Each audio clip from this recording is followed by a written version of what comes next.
Hello student, my self doctor Archana Purohit. Last video में हमने biotechnology की जो एप्लीकेशंस हैं उनके बारे में देखा था। अब यहाँ पर हम देखते हैं बायोटेक्नोलॉजी का cell, tissue and organ culture में क्या यूज़ है।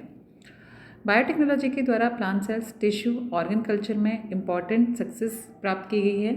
फर्स्ट प्लांट के माइक्रो कल्चर से संबंधित है और दूसरी विशेष प्रकार के केमिकल्स के प्रोडक्शन से संबंधित है।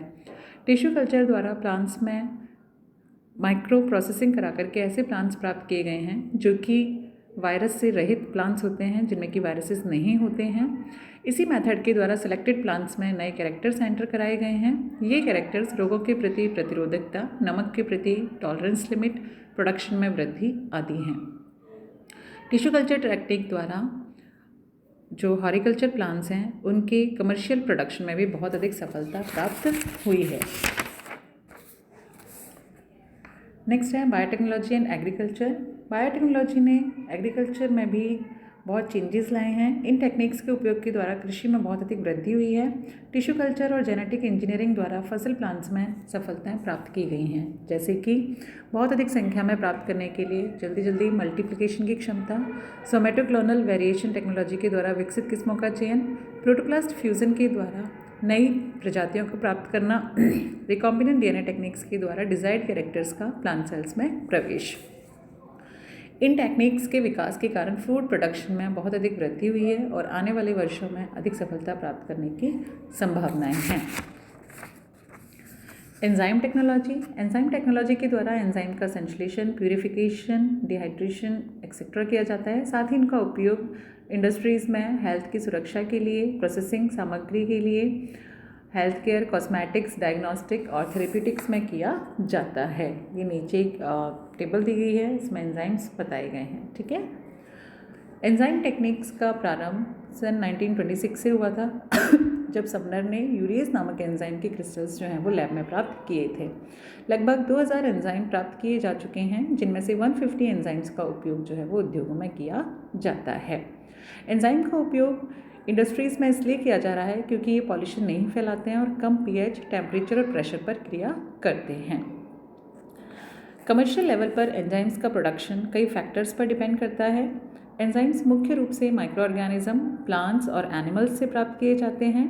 एंजाइम्स के इमोबिलाइजेशन के मेथड्स यहाँ पर बताए गए हैं। इंडस्ट्रीज़ में सबसे अधिक प्रोटियोलाइटिक एंजाइम्स का उपयोग किया जाता है।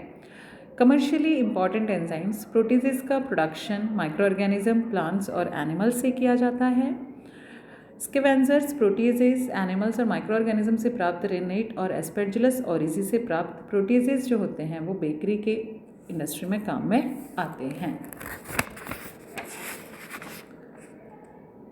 नेक्स्ट है बायोमास टेक्नोलॉजी। नेचर में बायोमास एक ऐसा सोर्स है जो कि कभी भी समाप्त नहीं होता है और इसी से ही हम फूड सब्सटेंसेस जो चारा है और भोजन प्राप्त करते हैं। इसी से ही मेडिसिन्स, केमिकल, एनर्जी और एग्रीकल्चर प्रोडक्ट्स प्राप्त किए जाते हैं। बायोटेक्नोलॉजी की सहायता से अधिक बायोमास माइक्रो ऑर्गेनिज्म, प्लांट्स और एनिमल्स से प्राप्त करने का प्रयास किया जा रहा है। अधिकतर जो पुअर लोग हैं उनकी जीविका जो है, खाने पीने का सोर्स जो होता है वो बायोमास है। इन्हें जीव भार से जलाऊ लकड़ी मिल जाती है, चारकोल मिल जाता है और वेस्ट प्रोडक्ट्स मिल जाते हैं। बायोटेक्नोलॉजी के मेथड के द्वारा ये उपलब्धि जो होती है वो एक्सेस में हो रही है, इसका प्रयास किया जा रहा है। बायोगैस का प्रोडक्शन बायोटेक्नोलॉजी की एक बहुत बड़ी उपलब्धि है और इसने डेवलपिंग कंट्रीज़ के लिए एनर्जी सोर्स को खोल दिया है। ये एक सस्ता ईंधन है और कृषि प्रधान देश में मेन इसी पर फोकस किया जा रहा है। कई ऐसी कंट्रीज़ भी हैं वहाँ पर बायोमास जो है उसका प्रोडक्शन या उसका उपयोग जो है अल्कोहल प्रोडक्शन में किया जा रहा है। बायोमास का उपयोग एनर्जी प्रोडक्शन में भी किया जा रहा है। अल्कोहल का उपयोग मनुष्य बहुत टाइम से करता आ रहा है।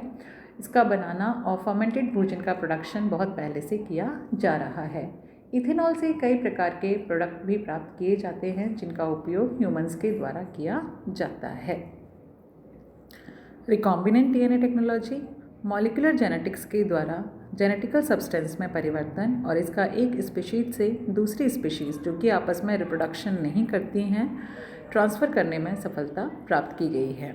मॉलिक्यूलर जेनेटिक्स की सबसे इम्पॉर्टेंट खोज जो है वो रिकॉम्बिनेंट डीएनए टेक्नोलॉजी है। इसकी खोज लैडरबर्ग और टॉटम ने कॉलिन बैक्टीरिया इकोलाई में की थी। इस मेथड के द्वारा एनिमल्स, प्लांट्स और माइक्रो ऑर्गेनिज्म के डीएनए का कुछ भाग जो होता है वो होस्ट बैक्टीरिया में ट्रांसफ़र कर दिया जाता है। रिकॉम्बिनेंट डीएनए टेक्नोलॉजी हम हमारे पहले ही देख चुके हैं। इसमें वेक्टर का काम कौन कौन करता है, ये सारे के सारा रिकॉम्बिनेंट टेक्नोलॉजी पहले के वीडियोस में हम देख चुके हैं। डीएनए क्या करता है, बैक्टीरिया के ये जीनोम के साथ फ्यूज़ हो जाता है। इस प्रकार जो भी जेनेटिकल इन्फॉर्मेशन होती है वो डोनर से होस्ट में पहुंच जाती है। ये प्रक्रिया जो होती है कुछ एक वेक्टर्स के द्वारा की जाती है, जिनमें प्रमुख हैं बैक्टीरियोफेज और रेस्ट्रिक्शन एंजाइम्स।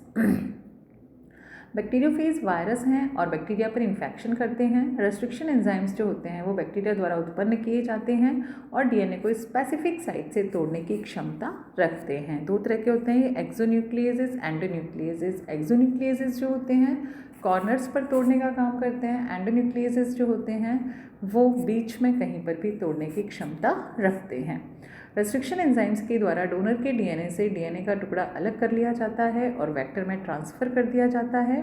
ये वेक्टर अब क्या करता है, डोनर के डीएनए को होस्ट की सेल में लेकर के आ जाता है। ये यहाँ पर जो डायग्राम बताया गया है इसमें एक जीव से दूसरे जीव में वेक्टर का ट्रांसफ़र बताया गया है। ये देखो ऊपर ये डायग्राम बताया गया है, वेक्टर है, एंडोन्यूक्लियस क्लीवेज हो गया, इसमें रिकॉम्बिनेंट डीएनए का फॉर्मेशन हो जाता है। ऊपर की तरफ देखो फॉरेन डीएनए, एंडोन्यूक्लियस क्लीवेज हो गया, उसका क्लीवेज के द्वारा ये कहाँ ट्रांसफ़र हो जाता है, होस्ट सेल में ट्रांसफ़र हो जाता है। ठीक है, किससे जुड़ जाएगा, ये वेक्टर डीएनए जो है फॉरेन डीएनए के साथ या डिज़ायर्ड डीएनए के साथ जुड़ जाता है और फिर वो होस्ट डीएनए के साथ इनकॉर्पोरेट हो जाता है। जेनेटिकल इंजीनियरिंग टेक्निक के द्वारा वैज्ञानिकों ने इंसुलिन और सोमेटोस्टेनिन के प्रोडक्शन में भी सफलता प्राप्त कर ली है। इस तरह से देखा जाए तो बायोटेक्नोलॉजी हर एक फील्ड में हमारे लिए इम्पॉर्टेंट साबित होती है, चाहे बायोमास के संदर्भ में, बायोगैस के संदर्भ में, agriculture, biotechnology in agriculture, biotechnology in cell and tissue, organ culture. तो किसी भी लेवल पर हम देखें, चाहे एंजाइम टेक्नोलॉजीज, हर जगह यहाँ पर बायोटेक्नोलॉजी ही काम में आ रही है।